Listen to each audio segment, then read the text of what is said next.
The sun leaned low over the Arizona desert, stretching long shadows across the cracked earth. Dust floated in the hot air like suspended gold, and the land shimmered beneath a sky the color of burning copper. Out here, a man could ride 50 miles without seeing anything but rock, sand, and rattlesnakes, and that was on a good day. But on this particular evening, the desert held a secret. A quiet story. A dangerous story. The kind of story most folks whispered about but never dared to repeat too loudly.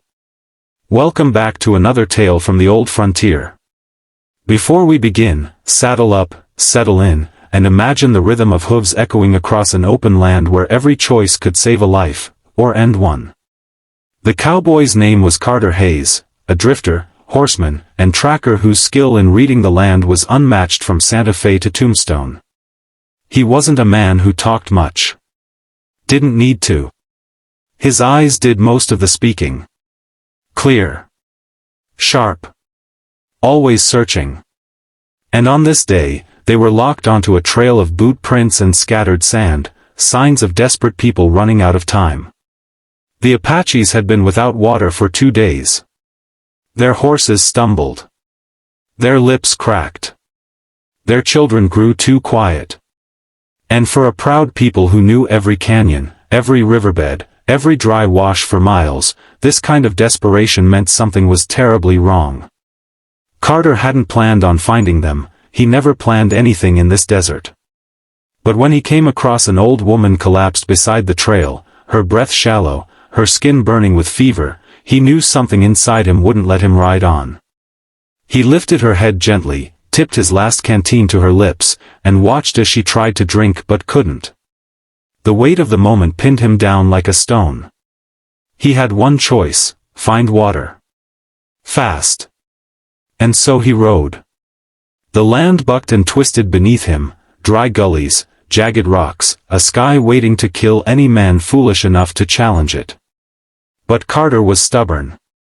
More stubborn than heatstroke, more stubborn than death, and definitely more stubborn than the desert. After an hour, he found the first sign. A thin patch of green where there shouldn't have been any, willow trees, weak but alive. Their roots knew something the surface didn't. He jumped from his horse, dropped to his knees, and brushed away the sand. The soil underneath was damp. He dug with his hands like a man gone mad. Sand under the nails. Blood on his knuckles. Sweat burning his eyes. He dug until his fingers hit stone, and then, slowly, water began to collect in the hole. It wasn't much. But it was water. And water meant hope. Carter cupped some in his hands, tasted it, it was clean. Sweet. Alive. The first real water he'd found in 30 miles. He filled his canteens, mounted up, and thundered back toward the suffering Apaches. When he arrived, their chief, a giant of a man named Dakota, was kneeling beside the old woman, the tribe's healer. Her breathing was worse now.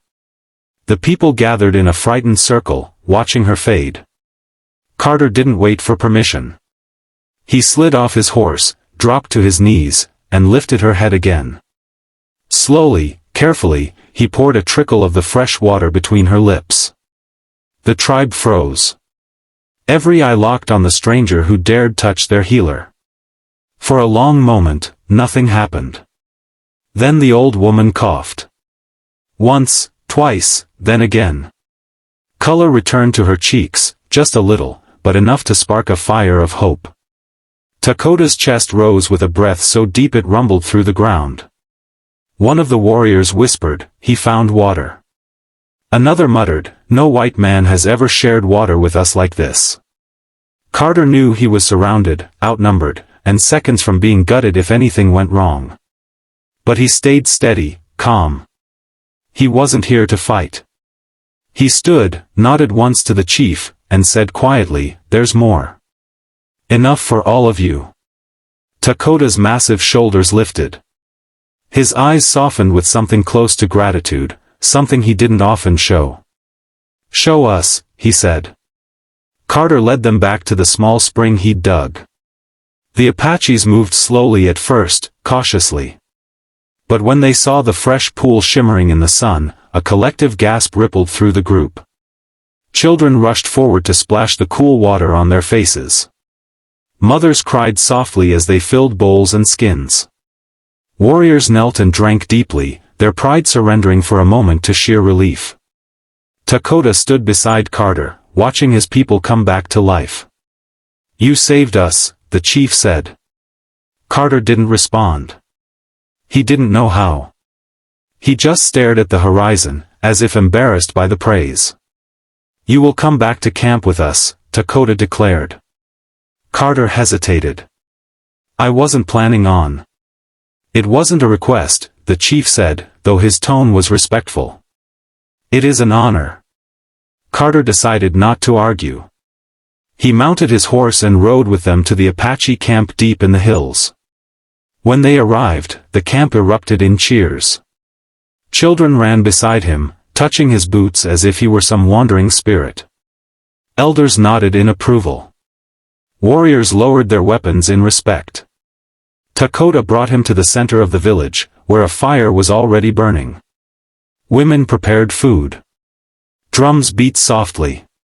It looked like a celebration, but Carter didn't understand why.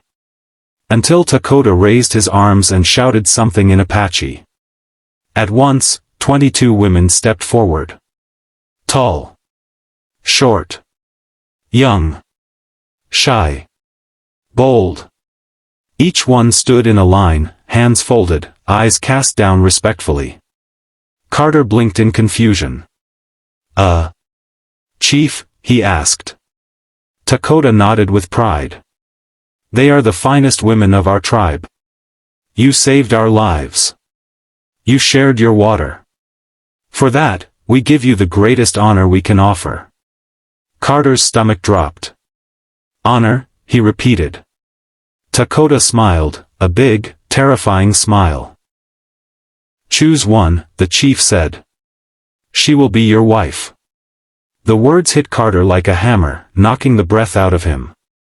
He lifted both hands quickly. "Whoa now. I think there's been some misunderstanding." But Dakota waved him silent. "In our ways, saving a tribe is an act of great bravery. And great bravery must be rewarded. You will pick one." Carter stared at the long line of women, each waiting modestly, each hopeful in her own quiet way. He had never felt more pressure in his entire life. He leaned closer to the chief and whispered, "Sir, I wasn't trying to earn anything. I just did what needed doing." Dakota grinned. "And that is why you deserve this. Only a good man says such things." Carter swallowed. He didn't know whether to laugh, argue, or run. "I'm not looking for a wife," he said truthfully. The chief frowned. The women shifted nervously. The entire village grew silent. Carter felt every eye stabbing into him. His heart thudded. He needed to say something fast. He took a deep breath, stepped forward, and addressed the whole tribe. "Your chief is a wise man," he began. "These women are strong. Beautiful. Brave. They deserve someone who can stay here, protect them, honor your ways. But I am a wanderer. My life is the trail. The wind. The desert. I can't offer a home. I'd only bring trouble. You deserve better than that." The silence deepened. Then, unexpectedly, several women nodded, understanding in their eyes. Dakota studied him. Long and hard. Then the giant man chuckled.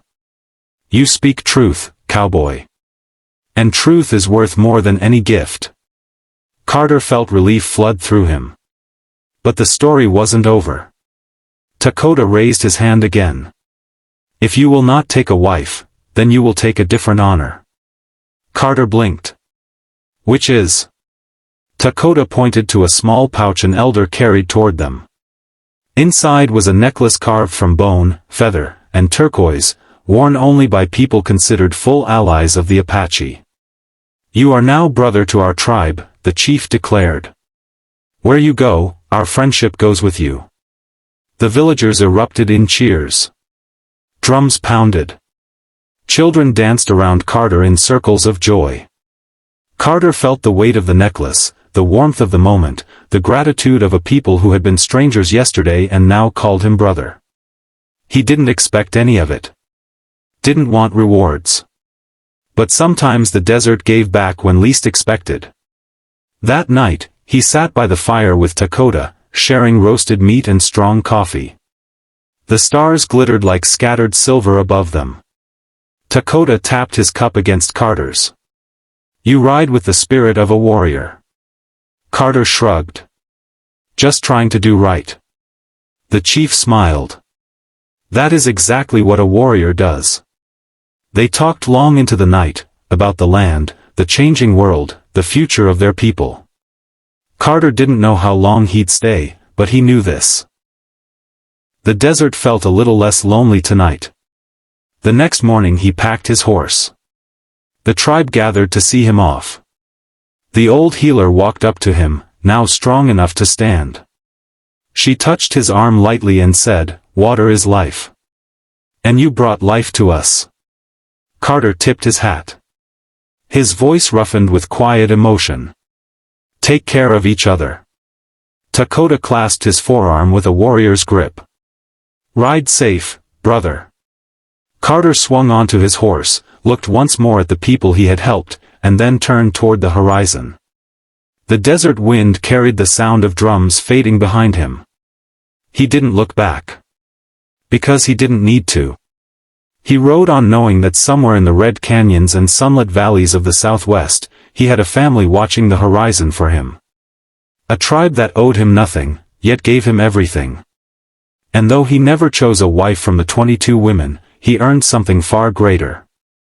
Respect. Friendship. And a place in a world that rarely welcomed outsiders. As the sun rose higher, turning the sky to gold, Carter Hayes disappeared into the vastness of the frontier, just another cowboy, just another story. But for the Apaches, he would always be remembered as the man who found water when all hope was dying. And the cowboy who refused 22 brides with nothing but honesty and a humble heart. Thanks for riding along with this story. If you enjoyed this frontier tale, keep your saddle ready. More stories from the Old West await.